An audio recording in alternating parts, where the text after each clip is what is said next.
Many people have many different types of intelligences. What intelligence does she have?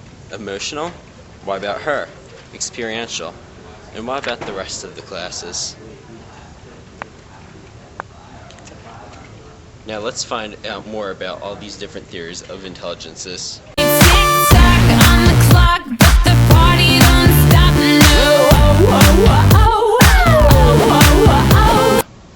Alright guys, today's the big test.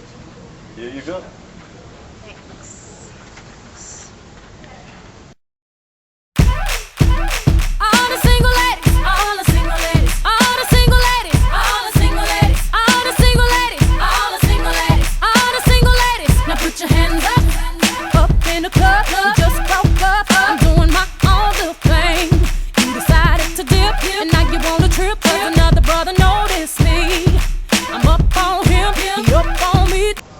And time's up. Hand them in, please. Thank you. Okay. Seems like Jenica passed, and Adaugo, I'm sorry, but you failed. That stinks. I guess I'm just smarter than you. I'm sorry. And pause. Before you start thinking that one is smarter than the other, here are a few facts. Adaugo here may have failed the test, however she is still considered intelligent. You see, she has an early theory expressed by Cattell called fluid intelligence, which means she excels in skills like spatial and visual imagery, the ability to notice visual details, and rote memory. And as you can see, the test is all words, nothing visual. Now Jenn. Regardless of her higher grade, Jenica is equally intelligent. She excels in an intelligence called crystallized intelligence and excels in verbal and numerical skills that are stressed in school. But those two aren't the only forms of intelligence. Oh, I didn't see you there. I was just reading. Now, I was reading about intelligences, and as I mentioned before, there's many types. One type is called componential intelligence and is a traditional mental process or skills emphasized by earlier theories of intelligence, like the ability to acquire new knowledge or perform tasks efficiently. There's another intelligence called experiential intelligence, and it's characterized by insight and creative adaptability, and as well as efficient and quick processing of information without conscious thought. Let's see what other intelligences we have here. This is an interesting one. Contextual intelligence. It is marked by responsiveness to the environment, and according to Steinberg, intelligent people are adept at making the most of their strengths and compensating for their weaknesses. Now, let's wrap all those intelligences together and you get triarchic theory of intelligence, which includes a much broader range of skills and ability.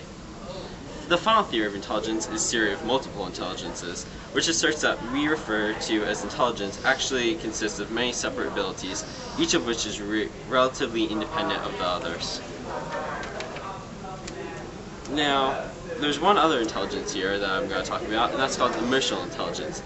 This is a form of intelligence that refers to how effectively people perceive and understand their own emotions and the emotions of others, and can manage their own emotional behavior as well. Intelligence! Sternberg illustrates his theories by comparing 3 graduate students he worked with at Yale. He calls them Alice, Barbara, and Cecilia. Alice fits the standard definition of intelligence perfectly. She scored high on tests of intelligence and achieved a nearly 4.0 average in her first year of graduate work.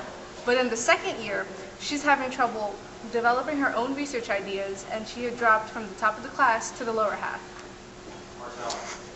But she does demonstrate a high level of componential intelligence. In contrast, Barbara's undergraduate record was far from extraordinary, and her first admission score were well below Yale students. Nevertheless, professors who had worked with her as an undergraduate described Barbara as highly creative and able to do good research. Barbara proved to be the associate Sternberg had hoped for. In fact, he believes that some of his important work has been done in collaboration with her. Barbara has a high level of experimental intelligence. Finally, the third student, Cecilia, did good but not great research work. Yet she turned out to have the easiest time finding a good job after graduate school. Cecilia demonstrates a high level of contextual intelligence, and according to Sternberg, these three students excelled in different ways because they have different kinds of intelligence. Intelligence! Today's the day of your test. Here you go. Thank you.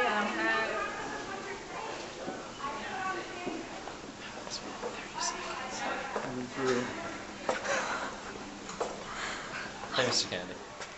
10 seconds. 10 seconds left. Tell them there's 10 seconds left. Guys, there's 10 seconds left on the test. One type of intelligence is emotional intelligence. And here. Alright, start. And the teacher here has emotional intelligence. According to Goldman, a form of intelligence that refers to how effectively people perceive and understand their own emotion of others and can manage their emotional behavior. Keep on laughing.